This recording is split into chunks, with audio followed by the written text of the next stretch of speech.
The Handkerchief by Great 78. Chapter 79. Drugging, Digits, Dalliance. That Saturday and Sunday he worked with Snape to craft a single memory from 3 different perspectives. In it, Draco would direct the other 3 Death Eaters to enter a Muggle home, whilst he stayed on the front steps to act as lookout. To simplify it, they needed only to overlap a few moments before the wizards split up in the home's foyer. Pettigrew would go up the staircase and search upstairs in the house for any other people. He would then place Muggle-repelling charms on the house. Caro would take a back door and find the Muggle parents in the kitchen. He would tie them up to perform the Cruciatus curse on them, then obliviate them. Meanwhile, Not crucioed the young Muggle-born wizard in the living room. At the end of the false memory, Not would perform the Avada Kedavra curse on the young wizard. They would then exit the house individually. Draco would be on the front porch, and the false portion of the memory would end. Draco acted as Snape's test subjects, pointing out inconsistencies in the setting and in where each person was at a given time in the scenario. It was painful watching even a made-up scenario of torture and murder of a young 13-year-old boy. He looked a lot like Theo, with moppish, curly brown hair and bright blue eyes. Draco almost wondered if Snape had made the boy look a bit like Theo on purpose, just to rankle Not a bit. It was made far more painful, knowing that when this was over, he would believe that they'd actually killed this boy. The following day he met his team in his private sitting room attached to his bedroom. He'd worked it out with Pym and his mother that the elf would keep the room secured for the entire day, no one else in or out. He already had the laced fire whiskey ready to offer the other wizards. The men arrived, Pettigrew and Caro first, Not running typically late, likely still drunk from the previous night's follies. "Shall we share a quick drink? A toast to good fortune in our hunt?" Draco proposed once Not had arrived. Not readily accepted. Draco, in fact, had to remind him to wait until the toast to drink, lest he tip off the others, and he made a mental note to give Not the last glass next time. Pettigrew, ever the eager follower, accepted his quickly, with a toothy smile. "Bit early for it, isn't it, Gov?" Caro asked uncertainly. "If you're not enough of a man to have a real drink with friends, I'm certain my elf can find you some pumpkin juice." Draco sneered. "Oh, no, it's just fire whiskey don't treat my tummy so fine, Gov. You wouldn't have a bit of ginger rum, would you?" Draco nearly started in on Caro, panic creeping in that something was about to go wrong, when Pym stepped in to save the moment. "Pym has a special ginger rum that he has saved for just this, Master Draco. Shall Pym fetch it?" Draco's eyes went wide, but before he could answer, the elf had popped away and back in the short blink of an eye. "Pym, I'm not sure—" Draco had begun coming up with alternative ideas, imperiousing Caro, knocking him over the head, or finding the nearest vanishing cabinet to shove him in were all possibilities. But at Pym's meaningful look, he stopped himself. All drinks poured, Draco floated 3 into the other wizard's outstretched hands, and raised his own. "To a good hunt!" he cried. "Good hunt!" they echoed. All of the men raised their glasses to drink, Draco taking care not to touch the liquid to his lips. The other 3 closed their eyes and drank with gusto, and then promptly passed out en masse on the floor. The birds twittered their approval from along the top of his wardrobe. "And good night," Draco murmured. "Pym shall keep watch, Master Draco. When they wake, they won't think anything of the time that's passed." "Thanks, Pym." He levitated each man into a chair, reminding himself to propose a toast while seated next time. "I'll see you this afternoon." It was only a bit after 8 in the morning. He wasn't due to meet Hermione for nearly an hour, but being here with the sleeping wizards felt odd. He removed his dark robes, revealing a long-sleeved grey Muggle t-shirt and dark jeans that nearly blended in with his black dragon-hide boots. He shouldered his bag and closed his eyes in anticipation of the breakfast pastries from the little pastry shop that his mother favoured in London. Au pain du papier would be busy right now, but he had time. He fixed in his mind the coat closet of the office building near King's Cross, only a few minutes' walk from the shop. Then he turned on the spot and vanished. The streets of London were busy, what with it being 8:30 on a Monday morning. Draco marvelled at the sight before him. Women and men hurrying to work, bikes and cars and double-decker buses rushing about. That all of these people were going about their daily lives, when so much darkness and pain lurked just in the shadows. It was both baffling and amazing to Draco. He turned up the street, mood lifting already. He felt such a sense of freedom in the Muggle world, where no one knew him and no one cared about his family or his misdeeds. He joined the queue for the shop, nearly writing to Hermione to ask what she might like, but then realizing that if it had chocolate in it, she would likely eat it. He purchased 2 eclairs, one iced with chocolate and one with caramel. That and the 2 pain au chocolat went into the bag. He bought himself a coffee to drink as he walked, congratulating himself as he walked out of the door that he managed to complete the transaction and pay for the food with no kerfuffle. As he walked, he took a sip of the coffee, and it took everything he had not to spit it out onto the pavement. It was incredibly sweet, cold, and appeared to have melted ice cream on top. Oddly, there was what was evidently a name and a series of numbers written on the side of the cup. Ashley, but with a little heart instead of the usual dot over the I. But what could the numbers mean? Was it some sort of code? Was this Ashley trying to warn him that he was being followed, perhaps trying to tell him where the potential assailants were? He reached a spot on the pavement where several people were stopped. They appeared to be waiting for the vehicles to pass.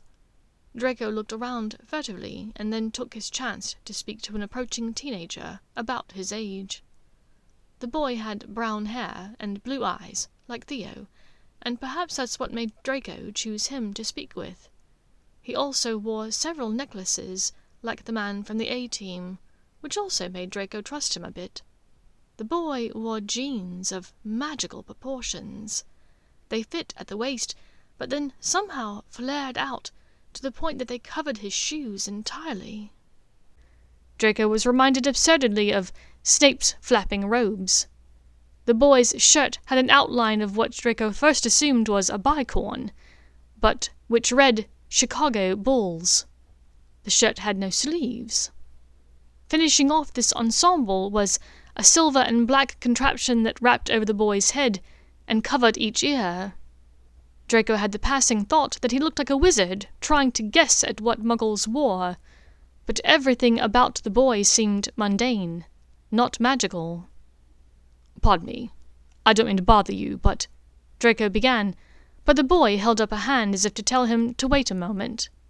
He pushed the silver and black thing to the back of his head and onto his neck, and Draco was shocked to hear a stream of discordant and jangling sounds issuing from the black round things. "Sup, Kevin?" The boy looked at him disinterestedly. "Who's Kevin?" Draco asked, now worried that this boy might be one of the assailants sent for him. After all, he was dressed like someone with little knowledge of the Muggle world. "It's a joke, bruv. You look like Kev from that flick, you know, with the house and the burglars." The only words of this that Draco understood were joke and house. Nevertheless, he pressed on. Yes, well, as I was saying, I don't mean to bother you, but have you any idea what this means?" He held out the cup with the name and numbers on it for the boy's inspection. "Yo, Townie, you got digits! That's aces, yo!" The boy tried slapping at Draco's hand repeatedly whilst laughing.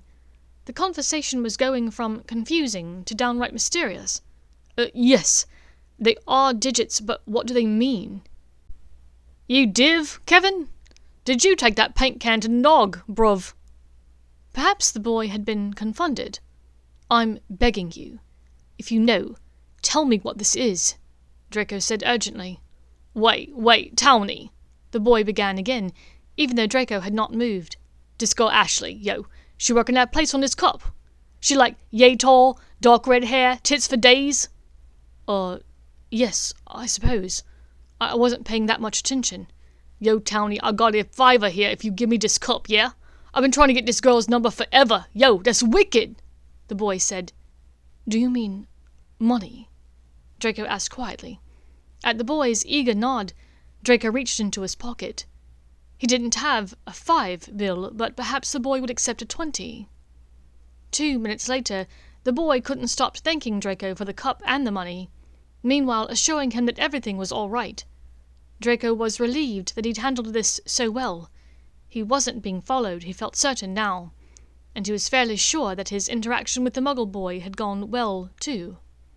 Nevertheless, he was very relieved to get back to the apparition point in the office building's coat closet. One quick turn later, he appeared in a thicket of trees, and looked about for Hermione. She soon appeared on the walking path that ran nearby. He rushed to her and hugged her tightly, then stood back to look her over, making sure that she was entirely unhurt from the battle at Hogwarts only a few weeks before. They walked a few minutes back to her house, casting a notice-me-not charm as they approached so as not to attract the attention of any neighbours. Draco was impressed with her home. It was new, or at least far newer than his own. The rooms were spacious and light, well decorated, but clearly well lived in. There was a pot of tea already made, and they sat down to enjoy the pastries whilst they talked. She told him that Bill would make a good recovery, and that he and Fleur's wedding was still on for August 1st. She also told him that the Order was no longer using Sirius's house as headquarters, for fear that Snape may show up with Death Eaters. "You don't need to worry about Snape. I can't say more, I promised him. But if there's any comfort in that, please take it." She pondered this. "I take it that the two of you have talked about what happened." Her mouth was drawn, still very upset about Dumbledore's death. "We have. I promised him that I would not tell the story, but there is more than what met the eye." She seemed to consider all of this, and after a long moment moved past it. Draco supposed that after so many years of dating him, and helping to keep Potter alive and pottering about, accepting that people kept secrets for legitimate reasons was just part of life. "Are you able to talk about your missions?" she asked, reaching for his hands. To his surprise, he could. He wasn't sure if the lack of a secrecy bond was an oversight on Voldemort's part, or just hubris, a bit of boldness because he was hoping to rule out in the open soon. But he was glad for it. "He's trying to track down Muggleborns in positions of power or notoriety, specifically public sector, medical, finance, and the like. He also wants to track down young Muggleborns, the handful of students at Hogwarts. He wants them eliminated." He met her eye with a pointed look. "So that they cannot pollute the future pure wizarding bloodlines, I presume," she said sardonically. "That's my assumption as well," he supplied. She laughed, even though it was clear from the look in her eyes that she found nothing funny. "Who are they looking for?" she asked in a clipped tone. He produced the list, smoothing it out on the table in front of her. "Snape says that 4 of these students moved away from Britain prior to our 6th year in school. Evidently they saw what was on the horizon and left before it became serious. So, truthfully, it's only 6 names. 6 people that I need to convince to leave." "5?" she answered absent-mindedly. "6," he said with finality. They stared at each other across the table. "Draco, you know that I cannot go." She sighed deeply. "I was going to talk with you a bit about this, after you told me about your mission, but now is as good a time as any." She paused, looking as though she was uncertain where to begin. "Harry, before Dumbledore died, he gave Harry a mission," she began, At his look of utter confusion, Hermione continued, "Harry and Dumbledore met several times this year. They were discussing Voldemort and how to defeat him." "Did Dumbledore tell him how?" "Sort of, yes. But, of course, it's complicated. He's going to need to go out and search for things." "But you can't tell me what things." Draco looked her in the eye. "No, I can't. Dumbledore told Harry to tell no one but us, and, of course, Harry knows that I would tell no one either." Draco breathed in deeply. It was to be expected. He had secrets that he could not share. Hermione and Potter were no different. "I understand. You can't tell me. So, he's not going back to school next year, I take it. What are your plans? Canada, America?" he asked hopefully. I'm going with Harry. He will need my help." His shoulders dropped. He'd expected that too, but that made it no easier to accept. "I understand. But Hermione, if at any point you need help, anything I can do, I need for you to let me know. No one wants this bastard defeated more than me." At her rueful smile he amended himself. "Well, I suppose, perhaps Potter, making him an orphan and all." They exchanged a macabre smile. "I promise I will." She leaned forward to wipe a bit of chocolate icing from his lower lip, and kissed him. She tasted of chocolate and vanilla. His tongue parted her lips hungrily, and she moaned, a sound that travelled from her mouth to his lizard brain in record time. Then he went and ruined the moment by asking, "So, it'll just be the two of you? You and Potter, or—" "No, Ron is coming too," she answered, raising a brow as though expecting commentary from him. He did not disappoint. "You, I can understand. You're literally the smartest, most well-read person I know. But what the hell does the weasel bring to the table?" He truly wanted to know. It was actually baffling to him. "Ron is very loyal to Harry. He offers good ideas sometimes, and, well, he's going." Draco pursed his lips but said nothing more. It wasn't his mission, or Hermione's, really, so he held no sway. But he would have been in no hurry to bring Weasley on a mission. "Okay, so you're going to look for things, but what about your parents, Hermione? They won't be safe here. What plans do you have for them?" "I know. I've been thinking about it. I think they need to leave the country, but when I've even proposed the idea that things may not be safe for the families of Muggle-born magical folk, my parents have brushed it off. They just can't imagine that anyone would be coming for them." Draco stood and paced a bit. "My, being who you are, Potter's mudblood," she supplied, eyebrow cocked at him. "Potter's friend. They're going to go after you. To be honest, I'm a bit surprised that I was the only one to volunteer to investigate you." He stopped short. "Come to think of it, that was odd. I would almost guarantee it, someone else will be coming to check on you specifically. You need to be gone from here, soon. And your mum and dad, too." "Can you help me try to convince them?" she asked. "Of course. But can I ask you to do the same? For the other Muggle-born families, Justin, the Creevies, Ted and this Moffat girl. Go with me. All of them know you and know which side of the fight you're on. If I go alone, they may assume it's a trap." "Of course," she said, coming to stand in front of him. "But Draco, you're not the bad guy in most people's eyes. Nearly everyone in the school knows the truth about what happened up on that tower." She wrapped her arms around his shoulders and rested her head against his chest. "Then they know that I let Death Eaters into Hogwarts, that I colluded with them, that perhaps I am one. And they'd be right, Hermione. I'm not blameless." He rested his chin gently on the top of her hair. "I know," she said quietly.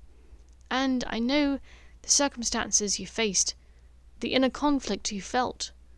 I'm sorry it ended the way it did, but there's no changing it. and now you're working to save these others from the same fate as Dumbledore."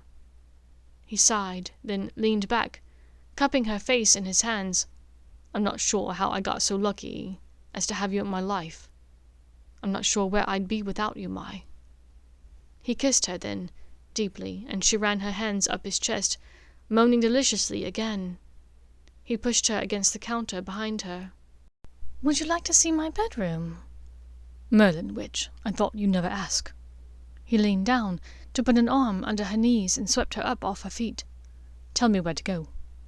She laughingly directed him out of the kitchen, through the living area and up the stairs, first door on the right.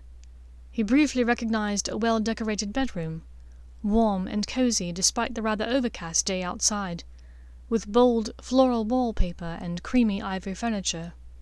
He deposited her on the green and yellow floral duvet, then tore his muggle shirt over his head, towing off his boots and nearly falling over in the process. A swish of movement flitted across the corner of the room. Draco jumped a bit sideways as he looked over at Hermione's desk. He spoke quietly out the side of his mouth. "Hermione, I don't mean to scare you, but there's a wild animal loose in here. Get behind me and I'll try to trap it." Hermione turned her head to look, giggling. "Draco, you have to know that's a cat, right?" "My mother has a cat. Henrietta looks nothing like that."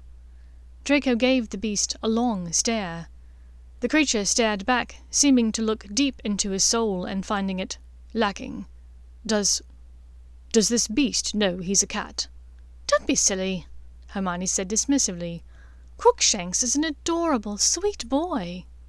"I'm an adorable, sweet boy, This fellow looks like he could crush me between his paws and not even break a sweat. Now I think I know why Wormtail was so intimidated." Hermione laughed and drew him down onto the bed with her. "Seriously though, can you—" He tilted his head towards the curious feline. "Crookshanks, go, hunt!" she said energetically to the small tiger perched on the desk. It jumped down with a very heavy thud and bounded from the room. Hermione closed the door wordlessly. He smiled at her silkily, running his hands lightly over her body. She was so soft, so sensitive to his touch. His lips kissed a path down her amazing body, untying her sundress sash and unwrapping the garment from her body. They moved together, each savoring the push and pull of their bodies, their emotions, their love for each other. The last time they'd done this, Draco had thought it really might be their last, not knowing what the future held for them. This time it felt like a beginning, a new start, a promise for the future. Because no matter what, Draco was certain of one thing. No matter what else happened, he would spend the rest of his life loving this witch. Loving her, protecting her, giving her everything he could to make her happy. She was his, and if she would have him, he would forever be hers. Chapter 80.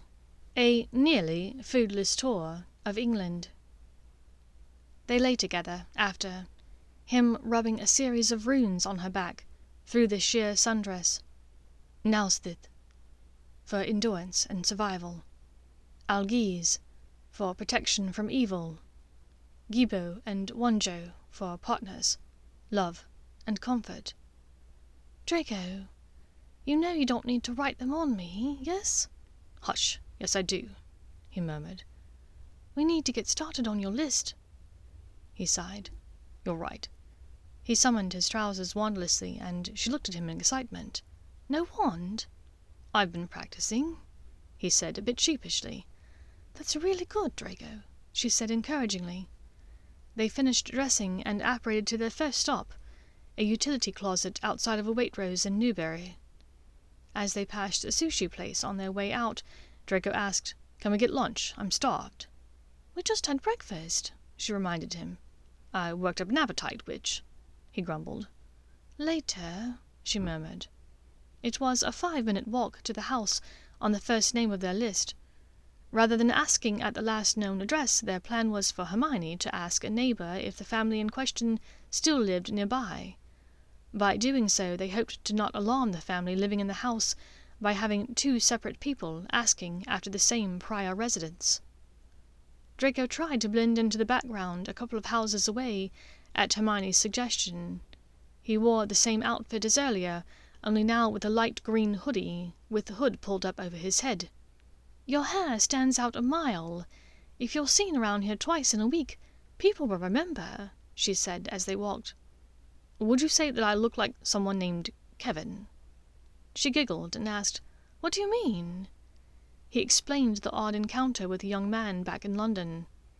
"So you're telling me that you gave this boy 20 quid and the phone number of a girl he's been trying to get?" I suppose so. Do you think it went all right, the whole interaction?"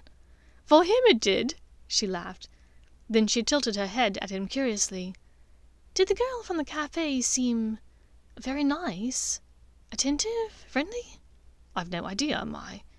She seemed like every other woman that works in a shop, mundane or magical. Incredibly polite, smiling, very friendly, over-attentive." Would it interest you to know that most women who work in shops don't act like that with every customer they meet?" "What do you mean?" Draco asked, confused.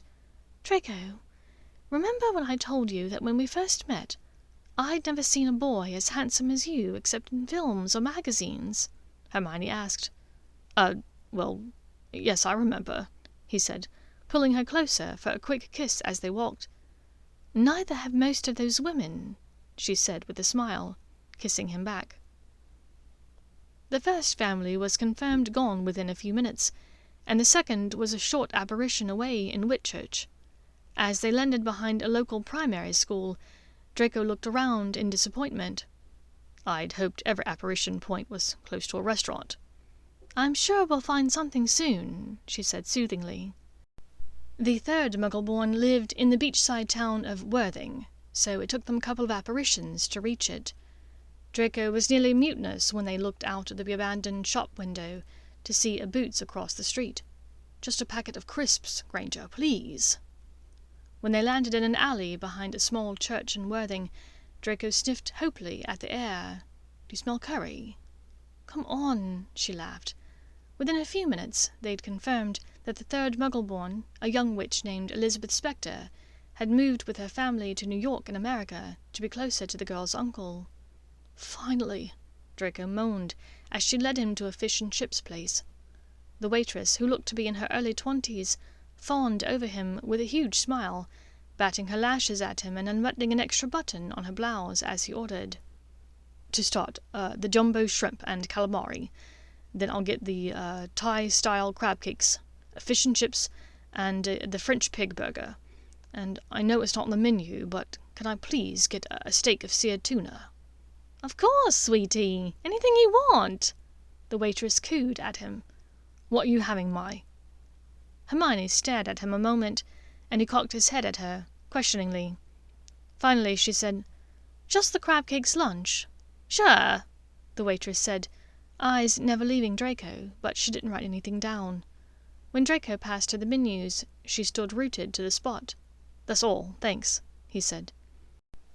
"I have a feeling I'm not getting my crab cakes, but you might get another phone number," Hermione grumbled. She'd only been right about one. The waitress did forget her crab cakes, but thankfully Draco had ordered enough to share. The waitress watched forlornly as they held hands and kissed as lunch went on. She evidently came to her senses, enough not to include her phone number on the check, though she did look deeply into his eyes as she told him to come back soon. Because Justin was in nearby Canterbury, it was their final stop for the day. Draco needed to get back home in time to awaken his team so that they could visit 3 of the confirmed gone names on the list. "Who knew Justin was so posh?" Draco muttered as they were buzzed in through the gate by a butler. Inside, they were seated in a formal living area and offered tea by a maid. Eventually, Justin came in wearing tennis whites, evidently straight from his private court, situated behind the pool. "Hermione? And Draco? What are you two doing here?" The word "together" was obvious but unsaid. Justin's manners being unfailingly polite. "Justin, we've come with an urgent situation that we need to discuss with you," Hermione began. Briefly, they explained that the Dark Lord was searching for Muggleborns, possibly planning to imprison or kill them. "There's a team coming to your house this week," Draco said. "If they find you and your family here, possibly even just your staff, it's possible they'll torture and kill you." "Let me guess," Justin said with a hard stare at Draco. "You know about this because you're working with them?" Draco lowered his head. "I've been coerced into joining their side, yes, but I'm doing my absolute best not to work with them." "Draco is helping the Order every chance he gets," Hermione chimed in, and though it was not 100% true, he still hoped that it could be one day. Justin exhaled a long, deep breath. "I figured that things might take this turn after Dumbledore's death, quite frankly. I've suggested to my mother and father that we take a sabbatical next year. They can run our business operations from our home in Malta just as easily as they can from here. The staff would go with us. My sister and I can use tutors to further our mundane education, and when the magical world is free of this tyrant, I can finish my Hogwarts education then." "How soon can you all go?" Hermione asked. "Well, the house there is already equipped for us. Mother ensures that it's kept stocked with food, in case we or our friends need it at the last minute. And Father has a private jet always at the ready to take care of issues as they crop up. We could be gone by tomorrow morning at the latest." "Can you send an owl to Hermione or myself to tell us when you're about to leave? That way I can push off anyone coming to search for you until after that." "I'll do you one better," Justin replied, whipping out a small silver contraption from his pocket. He did something to it, and it opened wide like a snitch, much to Draco's surprise. "Give me your phone number, Hermione, and I'll call you." He walked them to the door, pointing out an ideal spot for apparition just behind what looked like a gate guard shack. "I'm glad you're on our side, Draco. You were always a decent bloke, years ago, you know. I don't know exactly what went on at the top of that tower, but I'm glad that at least I wasn't such a horrible judge of character as I thought I was at first." "Thanks, Justin. Please keep yourself and your family safe," Draco answered, shaking the wizard's hand. As they walked away, Hermione smiled at him. "That's great news. Hopefully everyone is that easily hidden. And I even had a boy ask me for my phone number." "Don't get any ideas, Granger. I have a home in Malta too, if that's what you're looking for." She laughed as they turned on the spot to make their way back to her house.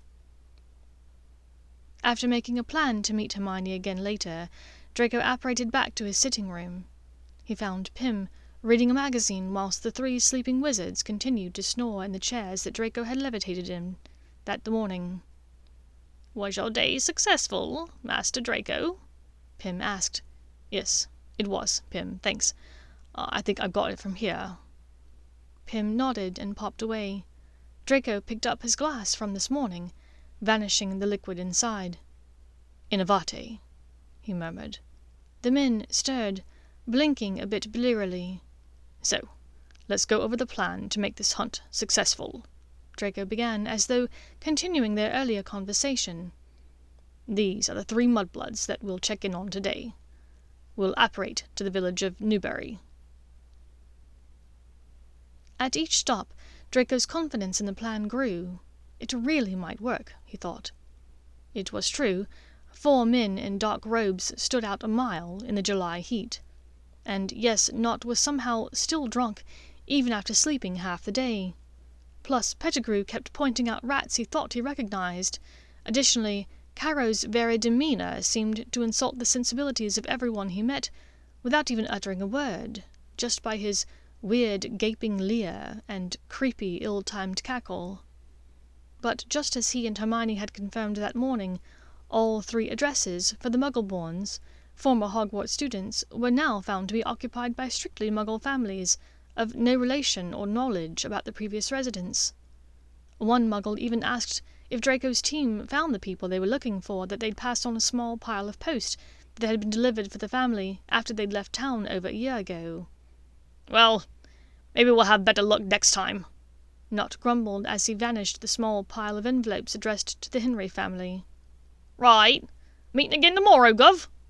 Caro asked, picking his teeth with a dirty fingernail. "Afraid not.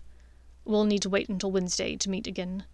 My mother has requested that I accompany her for her protection to Diagon Alley tomorrow."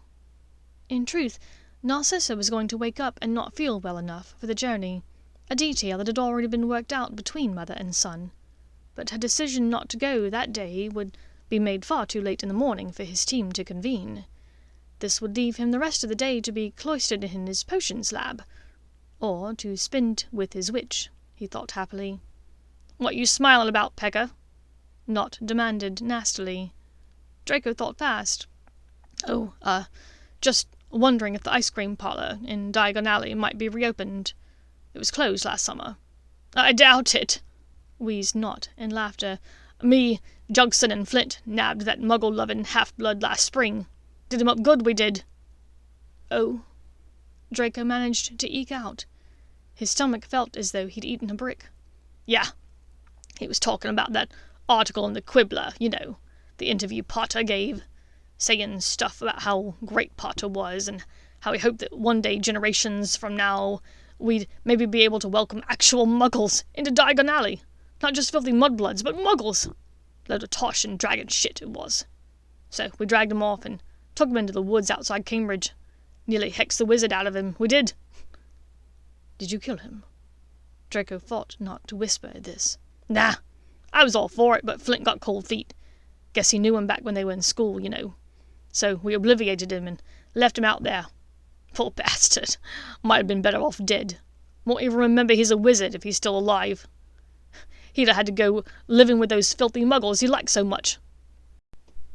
Nott's coughing laughter overtook him at this amusing thought, and luckily for Draco, Pettigrew's and Caro's hearty laughter seemed enough to placate Nott.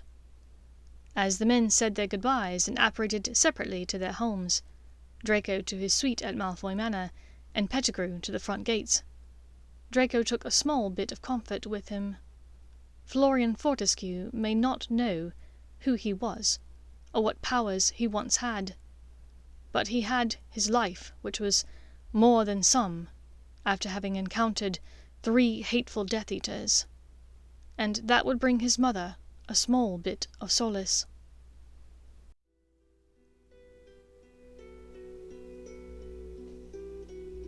Thank you for listening to this chapter of The Handkerchief by Great 78.